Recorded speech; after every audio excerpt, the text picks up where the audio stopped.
할렐루야 감사합니다. 오늘 오후 예배 창세기 강독은 창세기 27장을 보겠습니다. 오늘은 창세기 27장 1절에서 23절까지만 보겠습니다. 창세기 27장은 이제 그 이삭이 족장으로서의 그 모습에 그의 영적 우둔함을 우리가 바라볼 수가 있습니다. 이삭은 족장으로서 하나님 앞에 쓰임 받을 때에 가장 그 말썽이 작았던 대표적인 족장입니다. 그래서 족장사가 굉장히 짧죠. 아브라함, 이삭, 야곱. 그리고 특히 이제 족장사를 다룰 때 야곱이 굉장히 길지 않습니까? 그런 이유는 오늘 이제 본문에도 이제 등장을 합니다만은 야곱이 하나님 앞으로 온전히 세워져서 쓰임 받기까지는 그의 인본적 모습들이 그 많은 세월을 통해서 하나님의 연단을 받게 되는 것을 우리가 볼 수가 있습니다. 그 사건 가운데서 오늘 하나가 바로 장자권에 관한 문제였습니다. 이 장자권에 관한 부분들에 대한 부분들은 이미 이제 지난주 시간에도 우리가 봤습니다만은 이 장자권은 하나의 언약적 모습을 담고 있는데 이것이 단순한 언약만을 말하는 것이 아니라 이 속에는 하나님의 절대적 주권이 있는 거죠. 그죠? 항상 여러분 우리가 떠나지 말아야 될 것 가운데서 성경에서 계속적으로 우리에게 조명해주고 있는 것 가운데서 대표적인 것이 뭔가 하면 하나님의 절대적 주권입니다. 하나님의 절대적 주권이라는 것은 매우 중요한 부분들입니다. 그리고 이제 이 장자권에서 하나님의 절대적 주권이 이루어지는 것을 우리가 이제 바라볼 때에 그것을 하나님의 약속에 대한 신실한 믿음이 반드시 이루어질 것에 대한 신실한 믿음이 이 속에 있어야 되는데 이 장자권에 대해서 신실한 믿음이 있기보다는 하나님의 약속은 믿으면서 하나님의 때는 어떻게 이루어질 것인지 그 때에 대해서는 믿음이 없었다고 이런 보면 되겠습니다. 그래서 오늘 한 사건이 이제 터지게 됩니다. 이미 장자권에 대한 문제가 이삭과 에서 가운데서 일어났을 때에 1차적 장자권에 대한 문제가 무엇으로 일어났습니까? 그렇죠. 붉은 죽에 관한 부분들이죠. 에서가 매우 그 모습이 시장했습니다. 그의 시장함을 이용을 해서 에서가 이런 장자권을 마치 매매가 되는 것도 아님에도 불구하고 매매되는 것으로 여기고 장자권을 팔라라고 말을 하는 거죠. 그때 에서는 이제 이 장자권은 매매되는 것이 아니라는 것을 알면서 그는 그것을 또한 자기 나름대로 해석권을 가지고 그래 내 장자권 너에게 팔게 그러면은 그 밥을 주라. 그러니까 에서도 보면은 아주 그런 부분에서는 좀 이렇게 이것은 매매되는 것이 아니라 그저 말만 한번 던졌을 뿐이라는 것. 그다음 말을 던지더라도 이 장자권은 매매되는 것이 아니고 사고 팔 수 있는 것이 아니잖아요. 특히 장자권이라는 것을. 그것을 에서가 잘 알았기 때문에 에서는 자신이 그 이삭이 이 아들로서 장자로서 그 모든 모습을 이어갈 때에 에서는 야곱과의 이 장자에 대한 부분들은 아버지의 그 언약을 이어갈 장자로서의 모습은 야곱이 아니라는 거죠. 그죠? 그렇기 때문에 그 장자권에 관해서 이야기를 할 때도 아버지와 관계 속에서는 애쓰거든요. 항상 애쓰거든요.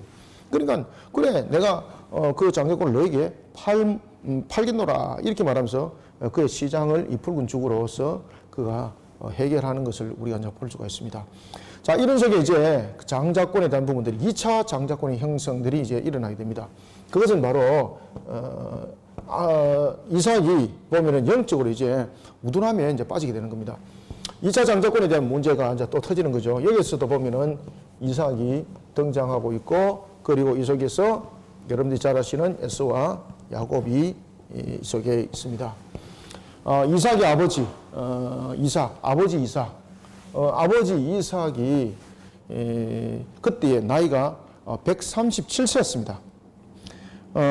그때 아버지 나이가 이삭의 나이가 137세 때 여러분 야곱의 나이가 몇 살일까요? 60에 나왔으니까 137 빼기 60 이러면은 몇 살입니까? 그렇죠. 77세죠. 이때에 에서와 야곱의 나이가 몇 살입니까? 77세. 그리고 이때에 이삭의 나이가 137세 때였습니다. 137세 때. 자, 왜 제가 이 나이를 기록하는가 하면은 이제 성경을 이제 잘 보셔야 됩니다. 여러분들 이삭이 몇 살 때 이삭이 죽을까요? 이삭이 아브라함보다 오래 살까요? 아브라함보다 오래 살지 못할까요? 안 궁금해요? 어? 뭐 누가 뭐 궁금하면 뭐 500원 달라 그럴까? 안 궁금해요? 180살까지 삽니다. 180살. 아브라함이 175세까지 살죠. 아브라함보다 오래 삽니다. 5년. 그런데 아브라함과는 달라요. 아브라함은 175세까지 살아갈 때까지 기력이 어땠습니까? 기력이 마치 청년과 같았어요. 그래서 그의 아내 사라가 죽고 난 뒤에도 그가 재혼하게 되죠. 그러면서 그들과 재혼을 하면서 아들을 몇 명 낳습니까? 아들을 6명 낳아요. 6명. 그래서 이삭의 장점은 하나의 이제 족장으로서의 하나님 앞에 매우 신앙이 온전히 세워진 상태에서 달려가게 됐습니다만은 또 이삭의 단점이 있기도 합니다. 오늘 그 부분들을 설명하고 있습니다. 그것은 바로 뭔가 하면 영적 우둔함이 생기게 된 것입니다. 우리가 오전에도 여러분 우리가 이제 봤습니다만 이런 영적 우둔함이라는 것은 결국은 이 사람의 모습 속에 담겨져 있는 것 속에서 여러분 영적 우둔함이 생기는 거잖아요. 하나님의 말씀에 순종했을 때 여러분 영적 우둔함은 안 생깁니다. 항상 우리가 보면 영적 우둔함이 생길 때는 보면은 인간의 유한성을 가지고 있는 인간의 이 모습으로 유권 해석을 하는 인본주의가 나타날 때는 영적 우둔함이 100% 나타납니다. 이거는 아시겠죠? 그래서 영적 우둔함이 나타날 때는 여기서는 항상 여러분 인본주의가 있다는 것을 항상 기억하시기를 바랍니다. 인본주의. 이 부분들이 누구에게도 나타났을까요? 이삭에게 그대로 나타났습니다. 이삭에게. 그래서 오늘 본문에 보면은 이런 이야기를 합니다. 이삭의 나이가 137세 때였습니다. 족장으로서 이삭은 누구를 장자권을 누구에게 주기로 그는 마음을 계속 먹고 있었을까요? 그렇죠. 애씁니다. 애써. 하나님께서는 이삭과 리베가를 통해서 장자권에 관하여서 언약을 이어갈 족장으로서의 장자가 누구라고 이야기를 했습니까? 야곱이라고 분명히 이야기를 했습니다. 그런데 이삭이 볼 때에 자신의 걸어왔던 세월이 있잖아요. 아버지 아브라함 같은 경우는 매우 그 하나의 그 좀 이렇게 그 뭐라 그럽니까? 전체를 이끌어가는 하나의 뭐 조직의 장악력도 있었고 리더십이 좀 탁월했잖아, 그죠? 여러분 아브라함의 리더십이라는 것은 있습니다, 그죠? 그런데 이삭의 리더십이라는 논문은 없습니다. 저는 본 적이 없습니다. 제일 많이 나오는 리더십 가운데서 제일 많이 나오는 것이 누굽니까? 느헤미야, 그죠? 느헤미야 리더십, 모세의 리더십, 그 다음에 아브라함의 리더십, 뭐 이런 것들이 뭐 논문들로도 이렇게 많이 나와요. 그런데 이삭의 리더십은 저는 한 편도 본 사실이 없어요. 그러면은 이삭이 자신이 걸어왔을 때에 자신이 그 아비멜렉을 통해서 그가 이제 겪었던 부분들, 그죠? 그 우물 사건도 여러분들 우리가 그 잘 기억나잖아요. 우물 사건이 일어났을 때에 그랄에서 우물 사건이 나타났을 때에 이삭은 항상 옆에서 그냥 누구든지 툭툭 치면은 그 맞을 하나의 모습이 이삭의 모습이었잖아요. 그러니까 이삭은 족장 그러면은 아들 중에서 어떤 아들이 족장이 되기를 원했을까요? 그냥 에스라 그러지 말고 어떤 아들이 족장이 되기를 원했을까요? 그렇지. 리더십이 있고 또 어떻게 되겠어요? 활달하고 리더십이 있어야 되고 그 다음에 강력한 조직력들이 있어야 되겠죠, 그죠? 그리고 조직과 추진력, 그 다음에 카리스마가 있어야 되겠죠, 그죠? 그 모습이 누구였습니까?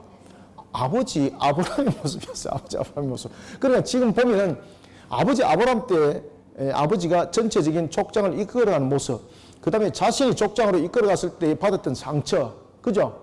그러면은 대체로 아들 중에서 누구를 족장으로 세우길 원하겠습니까? 자신의 모습을 닮은 아이가 족장으로 세워지기보다는 진취적이고 리더십이 있고 카리스마가 있고 이런 측면에서의 조직력도 조직 장악력도 있는, 그죠?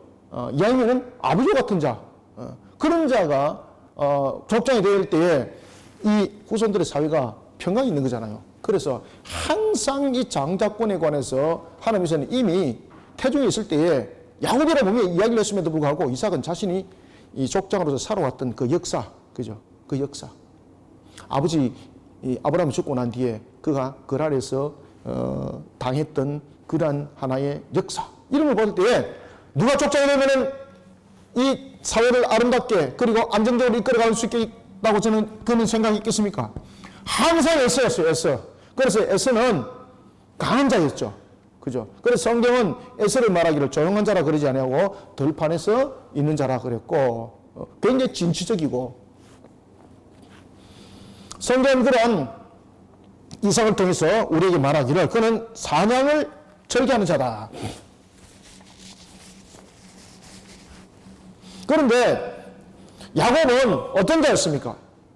야곱은 종용할 자라.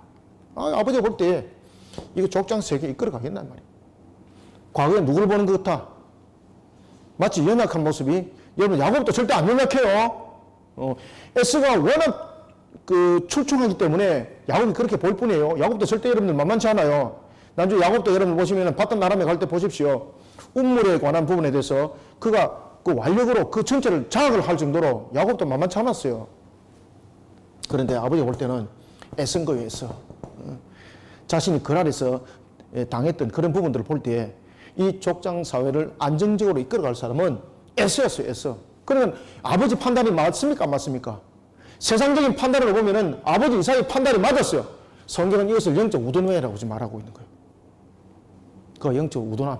그 영적 우둔함 속에 빠졌습니다. 왜? 인본적 속에 하나님의 약속의 말씀을 믿기보다는 자신의 상황 속에서 이제 판단을 하게 됐다는 겁니다. 그러면서 나이가 137세가 되었습니다. 그런데 성경에 보면은 마치 137세가 됐을 때에 이삭이 마치 죽을 나이가 된 것처럼 이렇게 이야기를 하잖아요. 그런데 그들로부터 몇 년 더 살았습니까? 43년을 더 살았습니다. 43년. 그러면 성경에서 왜 이삭의 나이가 많아 눈이 어두워져 잘 보이지 않았다고 말하고 있을까요? 자, 여기서 제가 한 단어를 썼죠. 성경에서 가장 중심적인 역할을 하고 있는 것이 무엇이라 그랬습니까? 하나님의 절대적 주권. 왜 그가 눈이 어두워졌을까? 질문 잘 하셔야 돼요. 그래서 제가 이것을 미리 딱 써놓고 지금 여기에 딱 들어가는 것이 이게. 아버지 이삭이 볼 때는 장자권은 전부 다 애써요, 애써. 그죠? 왜 애쓴지 이제 이해를 가셨죠?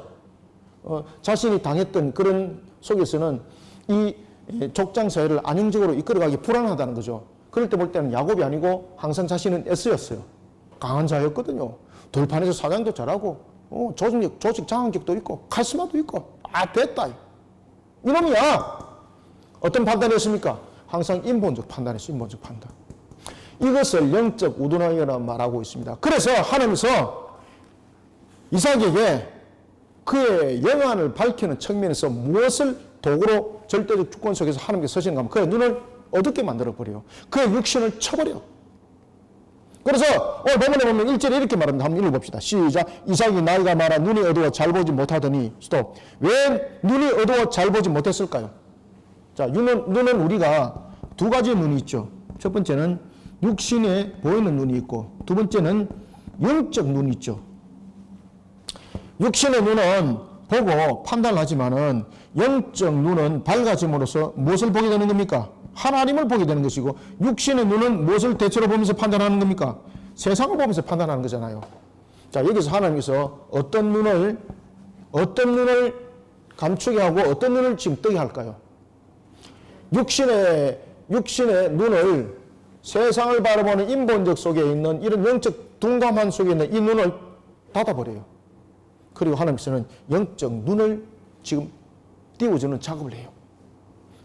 자, 그래서 오늘 본문에 보면 눈이 어두워진 것은 하나님께서 그의 육신의 눈을 어둡게 하는 이유가 있습니다. 절대 주권자이신 하나님께서 이삭의 눈을 어둡게 했습니다. 왜 어둡게 했는가 하면 이와 같이 이삭은 에서를 장자로 삼으려고 계속적으로 그 뜻을 굽히지 않았다는 뜻이에요.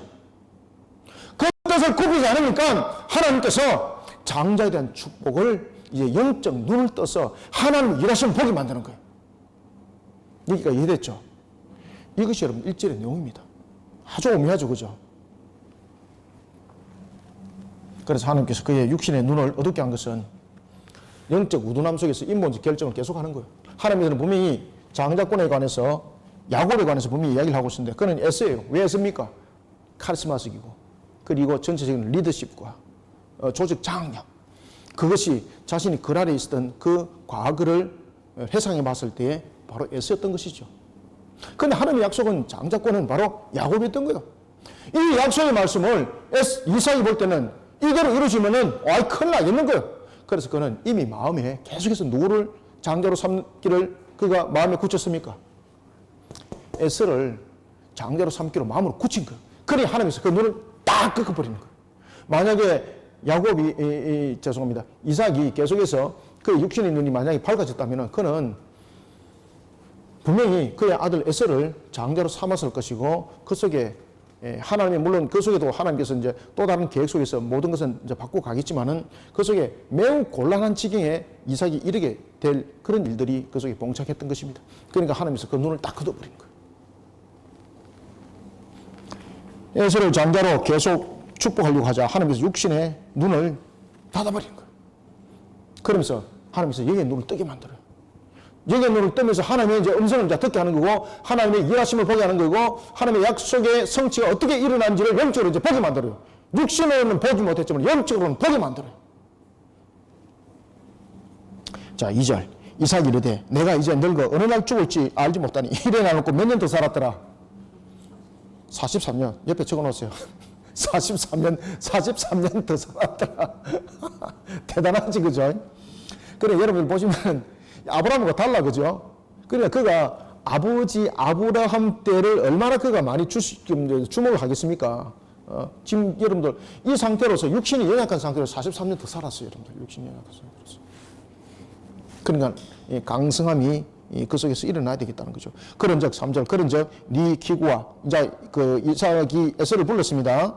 그런즉 네 기구와 곧 활살통과 활을 가지고 들에 가서 나를 위하여 사냥하여라. 자, 이게 이제 뭔가 하면은 그 당시에 이 축복이라는 것은 어떤 그저 기본으로만 축복한 것이 아니라 그 축복을 할 만한 조건들이 이제 형성이 돼야 되는 것이죠. 그럴 때에 자신이 육신과 자신의 영혼들이 그것을 먹고 즐김으로 인해서 마음껏 축복하도록 만드는 거예요. 마음껏 만나는 것을 먹고 맛있는 것을 먹고 이러면서 기력을 또한 얻고 이라여서 마음껏 축복하게 만드는 거예요. 나를 그렇게 하라는 거예요. 나를 그렇게 하라. 그래서 4절 내가 즐기는 별미를 만들어라.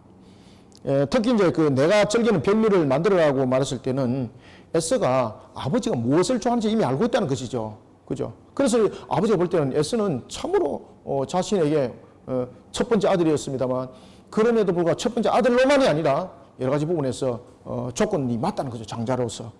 그래서 별미를 만들어라. 그래서 내게로 가져와라. 이것은 마치 여러분 무엇인가 하면은 어떤 의미를 가지고 있습니까? 이것은 마치 하나님 제단 앞에 마치 제물을 드린 것 같은 그런 모습이지 않습니까?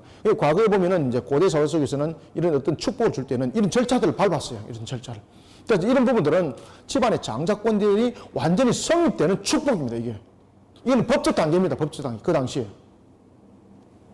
그래서 법적 선포 절차인 거예요, 이게. 내가 죽기 전에 마음껏 네게 축복하게 하라. 몇 년 더 살았다고요? 43년.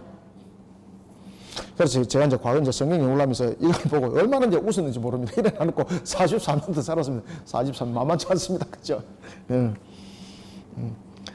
자, 5절. 이삭이 그의 아들 에서에게 말합니다. 리브가가 들었더니, 자, 여러분, 여기서 리브가가 들었지 않습니까? 여기서 이제 에서와 야곱에 대해서 편의 부분들이 이제 나타나죠. 지난주에도 제가 이제 여러분들에게 이제 칠판에 이제 그랬죠, 그죠? 말씀드렸죠. 아버지 이삭과 어머니 리브가의 그 편애적인 부분들이 나타났던 가장 큰 그 근원이 아버지는 그 조직을 맡을 수 있는 어떤 진취적인 부분들을 아버지는 중심적으로 봤던 것입니다. 왜냐하면 자신의 연약함 속에서 당했던 부분들을 영역히 그는 기억을 하고 있었거든요. 그렇지만 엄마가 볼 때는 하나님의 약속은 반드시 이루어질 것이야 라고 말하면서 그 옆에 항상 있었던 야곱, 그 항상 어머니 마음의 중심에 있었던 거죠. 이런 편의적 요소, 그것이 바로 인본적, 영적 둔감함 속에서 나타나는 인본주의입니다. 이 모든 것들이. 그러면은 자 보십시오. 아버지 이삭이 어머니 리브가와 같이 하나님께서 분명히 장자에 관해서 언약을 했습니다. 언약을 했으면은 이삭도 그렇고 리브가도 그렇고 전부 다 믿음의 눈으로 이것을 바라보면서 하나님의 성취의 때에 관한 믿음도 이 속에 함께 있어야 되는 거죠. 그죠? 그런데 엄마 리브가가 여기서 이제 사고를 칩니다. 엄마가 여러분 보시면은 아버지의 말을 듣고 지금 아버지가 지금 에서를 축복하여서 장자로 세우고자 했으면은 분명히 리브가가 여러분도 잘 알고 있잖아요. 그 내용들. 리브가가 자신의 남편한테 가서 영적으로 지금 우둔한 상태에 있는 자신의 남편한테 가지고 하나님께서 그렇게 약속하셨느냐고, 하나님께서 어떻게 약속하셨느냐고, 하나님께서 분명히 찾아했던 야곱을 통해서 이 언약을 이루어갈 것이고 장자권을 그에게 허락했다라고 분명히 이야기를 했는데 왜 하나님의 말씀을 당신은 거역하고 당신의 육신을 앞세우느냐고 이렇게 말할 수 있는 거잖아요. 그죠? 여러분, 인간의 범죄가 어떻게 일어났습니까? 인간의 범죄가 결국은 자신의 판단으로 일어난 거잖아요. 에덴 동산의 사건도 여러분 동일한 사건이지 않습니까? 에덴 동산에서 여러분들 그 당시에 하와가 죄를 범할 때 아담이 옆에 있었다 없었다? 함께 있었습니다. 그때에 아담이 분명히 새 직분으로 왕과 선자와 제사장의 직분으로 가지고 있었습니다. 권한과 권세를 가지고 있었습니다. 그러면 그 말씀에 대한 선포와 그 법도와 규례를 통해서 분명히 하와에게, 그 당시 여자에게 이 잘못된 판단에 대해서 분명히 그가 바르게 훈계하고 바르게 질책하고 그런 권징을 통해서 바르게 이끌어가야 되는 거잖아요. 그런데 그러지 못하고 나중에 어떻게 됐습니까? 함께하고 그리고 자신의 판단으로 그냥 내버리고 이러면서 인간이 죄가 범함이 성립이 되는 거잖아요. 지금 오늘도 본문에 보면은 이런 부분들이 생기는 거예요. 지금 리브가가 이런 이삭의 잘못된 그런 소리를 들었으면은 분명히 하나님의 성취의 때를 바라보면서 그가 하나님의 말씀 안에 바로 서기를, 굳게 서기를 그가 어떻게 되는 겁니까? 말씀을 가지고 그가 권면을 해야 되는 거죠, 권면. 그런데 그러지 않습니다.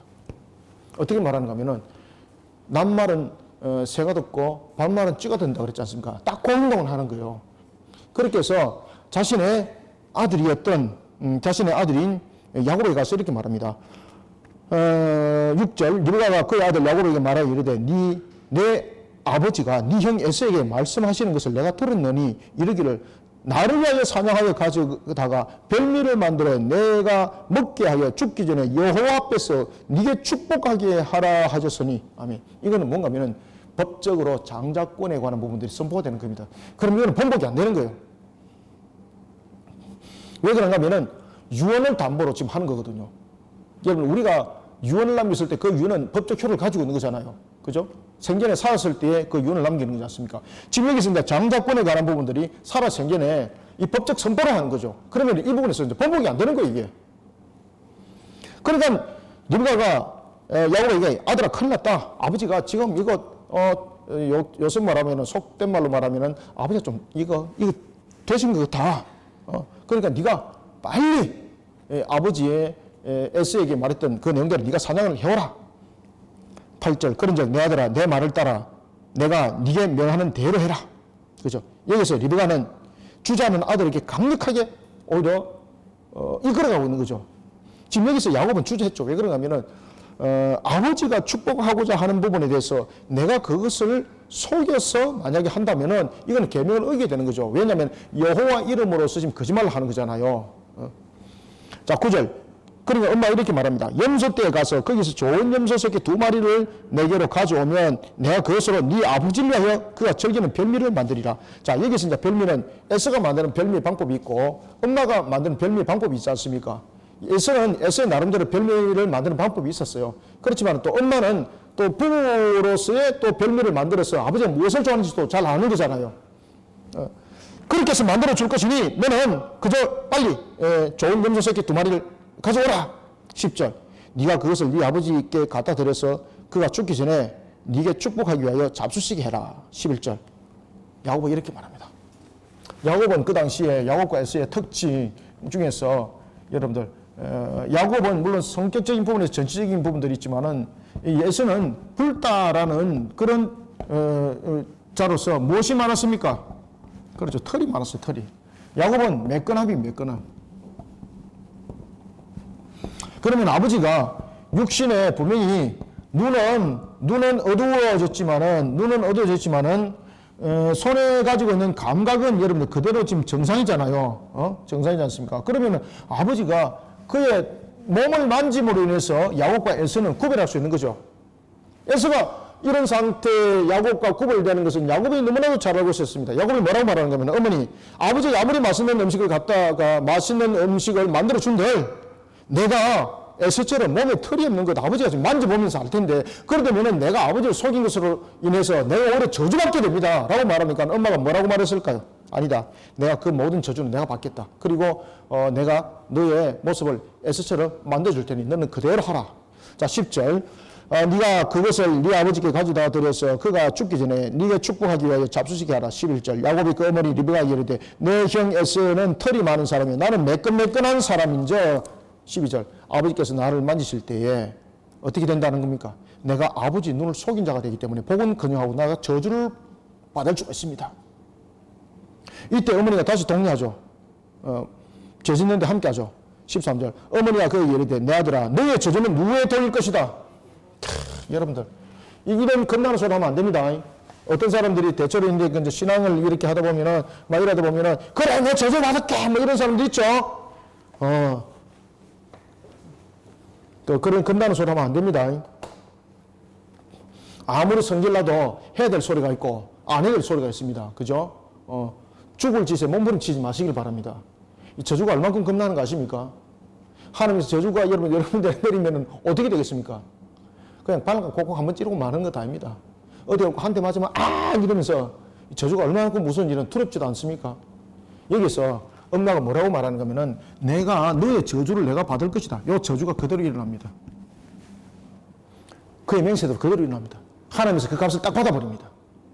그래서 여러분들 보시면은요, 그래 내가 만약에 그것이 안 되면은 내가 그 저주 하나님 그 저주 내가 받을게 이런 이 소리 하지 말란 말이에요. 아시겠습니까? 지나가는 소리라도 여러분 그런 소리를 하는 거 나는 하나님은 살아계셔서 지금도 절대적으로 주권적으로 모든 것을 주관하고 계세요. 그래서 항상 신앙의 근본들을 세우고 갈 때 항상 하나님 앞에 두려움을 항상 가지고 있어야 돼요, 여러분들요. 그래서 내가 너의 저주를 내가 받을게 라는 것을 통해서 리브가는 두 가지 저주 속에 빠집니다. 첫 번째는요, 그의 죽음이 속히 옵니다. 그의 죽음이 속히 옵니다. 그 다음에 두 번째, 아들과 이별을 하게 됩니다. 리브가는 아들이 나중에 에스와 문제가 터졌을 때에 에스와 문제점이 터지지 않습니까? 그로 인해서 그는 두 아들을 이별을 하게 됩니다. 이별을 할 때에 이 이별 장면에서 그는 잠깐 있다가 올 줄 알았습니다. 그런데 그 이별이 어떻게 되는 겁니까?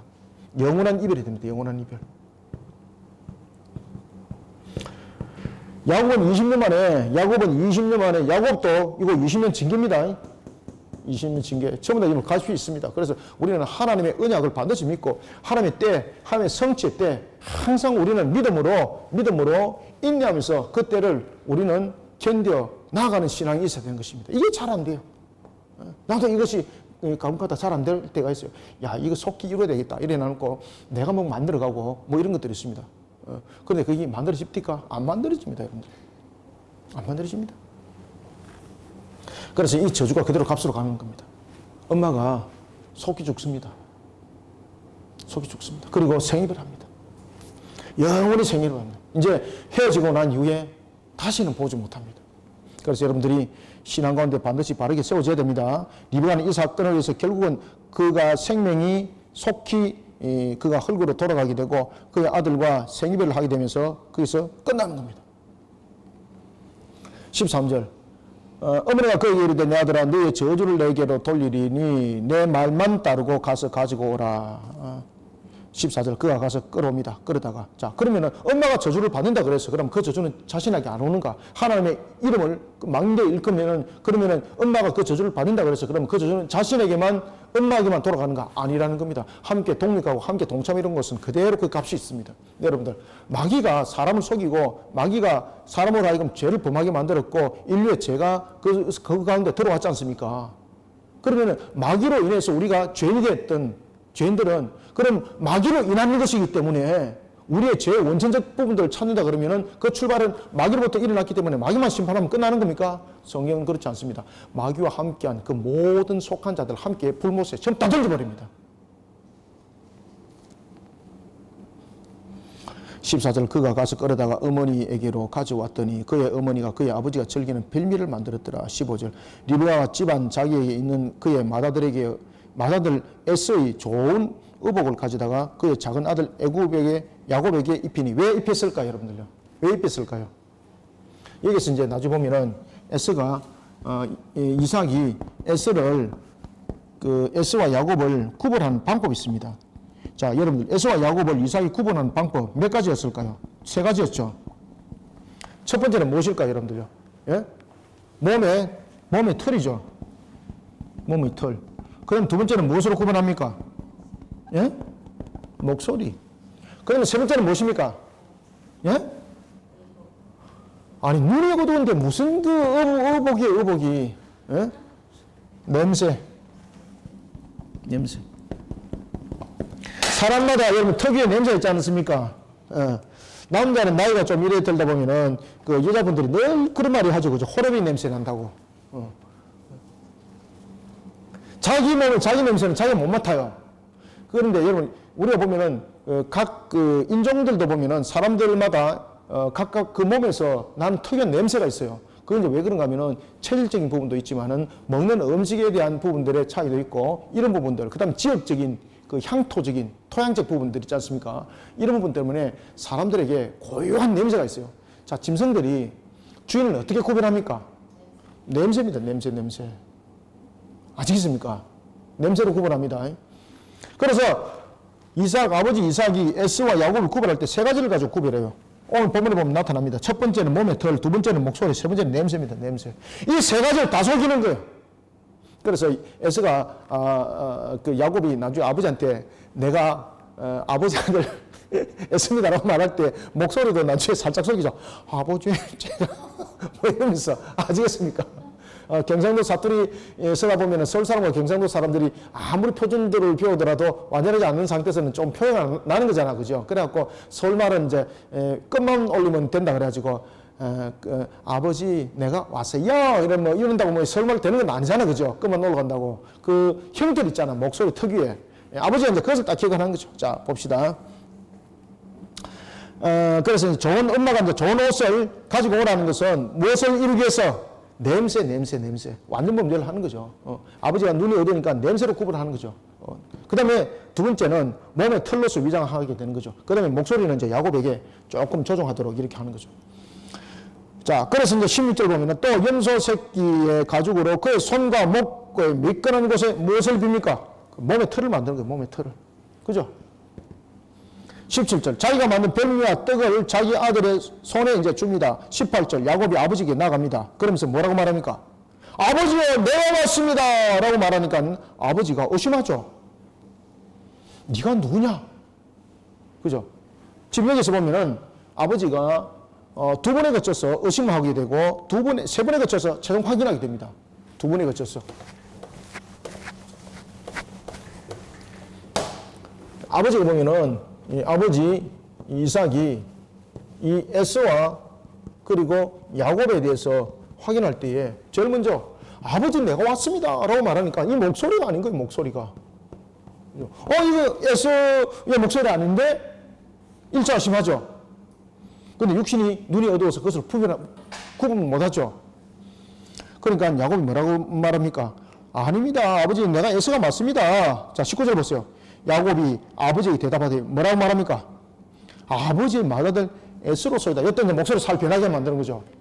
그죠? 제가 아까도 말씀드렸던 것처럼 네 맞습니다. 지금 내가 감기가 잠깐 걸려가지고 목소리가 조금 변했을 뿐이에요. 뭐 이런 거 아니겠습니까? 그래서 이제 목소리 위장을 하는 거지. 그러면 아버지가 그걸 받아들이는 거죠. 그렇구나. 19절 야곱이 아버지에게 대답하되 나는 아버지의 맏아들 에스로소이다. 이 목소리 위장하는 거죠. 아버지께서 내게 명령하신 대로 내가 하였사오니 원하건대 일어나 앉아서 내가 사냥한 고기를 잡수시고 아버지 마음껏 내게 축복하소서. 자, 20절 2차 의심하죠. 2차 그죠? 이상하다. 어떻게 이렇게 속히 잡아왔느냐. 그죠? 이 사냥에 대해서 의심하죠. 이렇게 속히 잡을 수가 없다는 거죠. 사냥에 대해서 의심하는 거죠. 그래, 이것이 20절이 2차 의심입니다. 1차 의심은 18절에 목소리 가지고 의심했고, 그 다음에 20절에서는 2차 의심이 사냥으로 의심합니다. 이게 이렇게 속히 잡을 내용이 아니거든요. 그때에 20절에 보면은, 여기에서 보면은 야곱이 어떤 죄를 범하게 되면은 하나님의 이름을 망령되게 일 것입니다. 여러분들, 우리가 자신의 유익을 위해서 그리고 자신의 어떤 성취를 위해서 하나님의 이름을 걸고 우리가 맹세하고 말하는 것을 하나님의 이름을 망령되이 일컫는 것이라고 말하고 있었죠. 여기서 이제 야곱이 하나님의 이름을 망령되이 일컫습니다.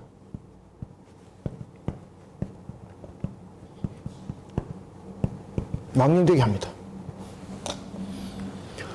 아버지, 누가 하나님께서 이것을 속기로 하셨습니다. 속기로 하셨습니다. 이런 거짓말쟁이, 그죠? 자신의 목표를 위해서 모든 것을 이렇게 거짓말로 제 3계명을 어기게 되는 겁니다. 여호와 하나님 여호와께서 그가 이르시되 아버지의 하나님 여호와께서 나로 순조롭게 만나게 하셨음이니이다. 하나님께서 이렇게 다 준비해놨다는 것이죠. 21절 이삭이 야곱에게 이릅니다. 내 아들아 가까이 하라. 이제 확인하는 거죠. 자, 2차 의심, 1차 의심, 2차 의심. 자, 이 부분에 대해서 분명히 그가 물론 좀 얻었지만은 이 뭔가 모르게 의심점을 가지고 있지 않습니까? 이제는 이거 자신이 확인하려고 그럽니다. 이 아무래도 이상하다는 거죠. 그래서 이것이 1차 의심과 2차 의심이 있는 겁니다. 이제는 세 차례에 걸쳐서 사실 확인을 합니다. 사실 확인할 때 제일 먼저 무엇을 가지고 확인합니까? 내가 확인할 때 몸에 털을 만집니다. 몸의 털이 있는지 만집니다. 만짐으로써 확인합니다. 만짐으로써. 1차 확인 작업입니다. 21절 이삭이 야곱에게 이르되 내 아들아 가까이 오라. 네가 과연 내 아들 이삭인지 확인해야 되겠다. 내가 너를 만져보리라. 22절 야곱이 어떻게 합니까? 야곱이 그 아버지 이삭에게 가까이 가니 이삭이 만지며 이르되 만진 것이 이제 확인됐죠. 그죠? 두 번째 또 무엇을 가지고 또 확인합니까? 목소리 가지고도 또 확인합니다. 이상하다. 뭐뭐뭐의 이삭인데 음성은 야곱의 음성 비슷하네? 그런데 손은 또 애쓰네? 그리고 이제 다음 주에 보겠습니다. 너는 27절 보십시오. 마지막으로 아버지가 무엇을 확인합니까? 냄새. 자, 우리가 몸에서 나는 냄새는 절대 못 바꿔요. 이거는. 그래서 엄마가 이것을 사진에 다 치밀하게 작업을 하는 거죠. 이런 죄를 범했던 그 저주의 값, 엄마 리브가에 그대로 돌아갑니다. 그 생명이 속히 거둬지게 되고 아들과 영원히 이별을 하게 되는 그런 역사가 일어나게 되는 것입니다. 그래서 최종 확인이 보면은 세 번째 냄새라는 부분입니다. 냄새는 절대 안 변합니다. 사람마다 특유의 냄새가 있어요. 그래서 짐승들이 보면은 주인을 확인을 할 때 꼭 냄새를 맡아요, 여러분들요.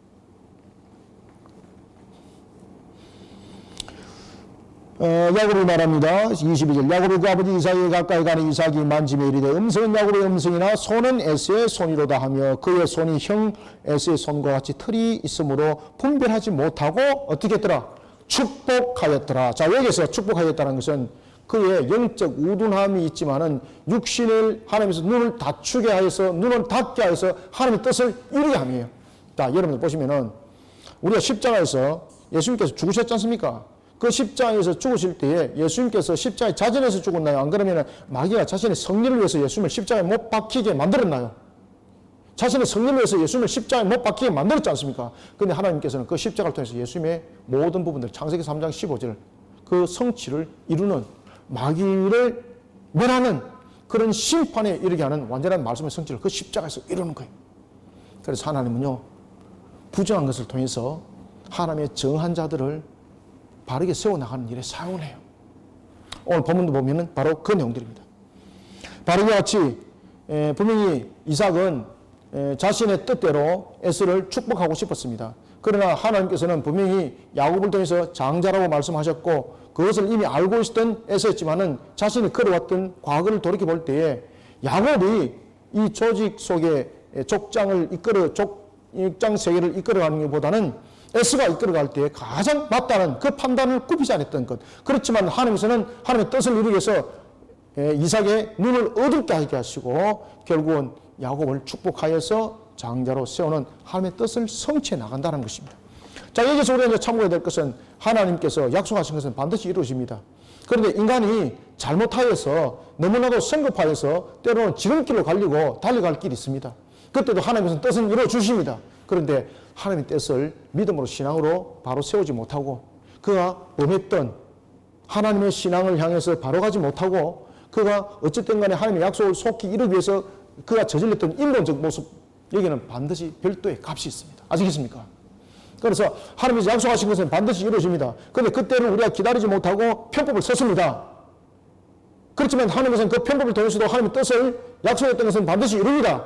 성취시켜 줍니다. 그런데 이 편법 썼던 것에 대해서는 하나님께서 반드시 값을 묻습니다. 이것을 잊지 마시길 바랍니다.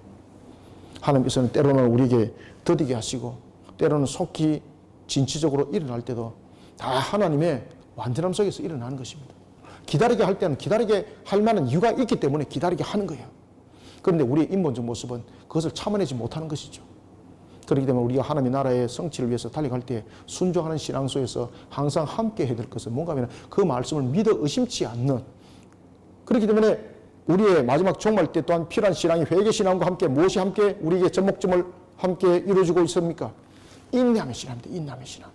고난을 견디고 인내함도 있지만 때를 내가 성취하는 것이라 주님께서 약속하신 그 부분들이 반드시 성취될 것이라는 그 믿음을 가진 그 인내함, 그 인내함을 함께 가져야 된다는 사실입니다. 자, 함께 우리 기도하고 다음 주도 보도록 하겠습니다. 기도하겠습니다. 살아계셔서 역사하시는 주님, 은혜 담비를 보여주시니 감사합니다. 우리에게 오늘도 믿음 신앙 허락하신 하나님, 약속의 말씀을 우리에게 주시고 주님의 뜻을 힘있게 세워나가게 하시니 감사합니다. 하나님께서 약속하신 새하늘 새 땅 반드시 이룰 줄 믿습니다. 때로는 우리가 인간적 모습 속에, 인본적 모습 속에 하나님의 때를 기다리지 못하고 때로는 성급하게 서둘렀던 것 이전에 회개합니다. 하나님의 때를 이루어가는 일에 있어 주님의 때를 하나님께서 이루고자 하는 그 모든 진행 과정들을 우리는 인내하고 순종함으로 그저 주님 앞에 엎드릴 뿐입니다. 이끌어 인도하여 주시고 무지하고 연약한 우리를 주님의 그릇으로 만들어 하나님 모습에 합당하게 사용하여 주옵소서. 새하늘과 새 땅에 역사를 일으키는 오늘도 한 날을 우리는 살아가고 있습니다. 코로나가 만연하여서 참으로 우리는 2년이라는 세월, 생각도 못했던 이 세월을 살아가고 있습니다. 그러나 이 가운데도 하나님의 뜻이 있음을 알고 하나님의 계획하심이 있음을 알고 하나님의 이루심이 무엇인지를 다시 한 번 더 우리가 믿음의 눈으로 바라보게 하여 주시고 겸손히 인내하며 주님 앞에 순종의 걸음으로 하나님의 사명을 더욱더 힘있게 세워 달려가기를 소망합니다. 그저 우리를 주님이 기뻐하는 방법으로 사용하여 주옵소서. 순종하는 걸음이 되게 역사해 주옵소서. 예수님 이름으로 기도드립나이다. 아멘.